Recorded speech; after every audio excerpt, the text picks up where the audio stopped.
तो जी हाँ दोस्तों, बता दूं भोजपुरी सुपरस्टार थे साई लाल यादव जी था। बहुत ही ज़बरदस्त और धमाकेदार गाना आ चुका है धमाका होई आरा में 2.0 जो कि नए साल पर थे साई लाल यादव जी था। ये पहला गाना है जो कि आप लोगों के बीच में रिलीज हुआ है। जी हाँ दोस्तों, गाने थे साई लाल यादव, शिल्पी राज जी ने गाया है, कृष्णा बेदर्दी जी ने लिखा है, म्यूजिक भी कृष्णा बेदर्दी जी ने दिया है और बहुत ही ज़बरदस्त और धमाल था ये गाना है। नए साल पर काफ़ी ज़्यादा बजने वाला है और इसमें थे साई लाल यादव, पूनम दुबे जी था, डांस भी कमाल था देखने को मिलेगा और जिंदा मुर्दा इसमें यूज़ किया गया है। जी हाँ दोस्तों, जिंदा मुर्दा थे साई लाल यादव जी हाथ में लेते इस गाने में डांस किए हैं। तो आप लोग बहुत ही ज़बरदस्त वीडियो है, बहुत ही नाचने वाले हैं नए साल पर पार्टी में। ये काफ़ी ज़्यादा बजने वाला गाना है। तो आप लोगों को कैसा लगा है ज़रूर बताइएगा।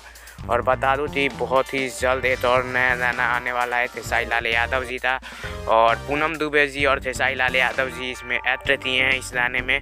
तो आप लोग तो इन दोनों की जोड़ी कैसी लगी और गाना कैसा लगा ये भी ज़रूर बताइए। तब तक के लिए जय हिंद, जय भारत।